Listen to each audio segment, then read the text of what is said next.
JP जी, ये जो याचिका लगी है ये सुप्रीम कोर्ट में भी विचाराधीन है और अभी संवैधानिक पीठ को दिया गया है। 5 जज बैठ करके इसमें ये तय करेंगे कि धार्मिक जो है प्रार्थना को बढ़ावा दिया जा रहा है या धार्मिक शिक्षा दी जा रही है नहीं दी जा रही है, वो एक अलग विषय है। लेकिन प्रश्न ये उठता है कि आज भी हम इस देश के अंदर पिछले कुछ समय से प्रायोजित रूप से कहा जा रहा है कुछ भी देश में हो रहा है तो उसको तुरंत तत्कालिक जो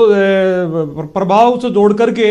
और एक नजर फैलाई जा रही, चश्मा लगाया हुआ लोगों के लग तो चश्मा लगा हुआ है, उस पर मैं आपका ध्यान दिलाना चाह रहा हूं कि अभी भी कहा गया कि सर पिछले कुछ समय से कुछ देखने में आ रहा है कि इस तरह का काम किया जा रहा है। तो ये जो अस्तो मा सदगमय है ये तो 1964 से केंद्रीय विद्यालयों में पढ़ाया जा रहा है और ये जो एजुकेशन कोड में लागू किया गया है ये 2012 में लागू किया गया है। तो आप किस दौर की बात कर रहे हैं? एक दूसरा ये कि इसमें गलत क्या है भाई? आज कोई आदमी खड्डे में गिर रहा है और ये कहा जाए कि खड्डे में नहीं गिरना चाहिए, खड्डे से बाहर निकलो, खड्डे से बाहर निकल के ऊंचाई की ओर जाओ, तो वैसे ये कहा जा रहा है असदो मां सदमगमय तमसो मां ज्योतिर्गमय मृत्यु मां अमृतो गमय। तो इस तरह जो विद्यार्थियों को ऊर्जावान ऊर्जा की तरफ बढ़ाया जा रहा है, एक अच्छा रास्ता दिखाया जा रहा है, तो कहां किसी को आपत्ति हो सकती है? आप बेवजह धार्मिक पुट लगा करके अपना एक गलत जो चश्मा लगा करके सूरज की जो रोशनी है उसमें भी आप नारंगीपन देखेंगे, केसरियापन देखेंगे, तो मैं समझता हूं कि हमारे जो संस्कार विहीन समाज की कल्पना है वो सामने आगे खड़ी हो जाएगी। एक तो वैसे ही आज का जो एजुकेशन सिस्टम है उसमें आप देखिए विद्यार्थियों को हिंदी में 30 से आगे गिनती नहीं आती साहब। संस्कार की बात कर रहे हैं कि लोगों को पता ही नहीं है कि धार्मिक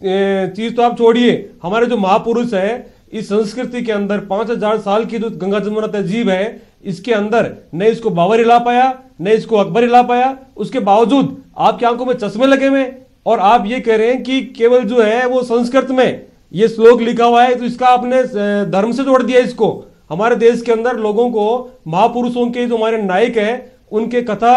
और सारी पढ़ाई जा रही है किताबों के माध्यम से, उसका ही आप खंडन कर देंगे। अच्छा। आपको केवल वैज्ञानिक आधार ढूंढना है तो आप क्यों संस्कारवान विद्यार्थी कल्पना करते हैं? आप रोबोट बनाइए, विज्ञान रोबोट बनाती है, आप रोबोट बनाइए।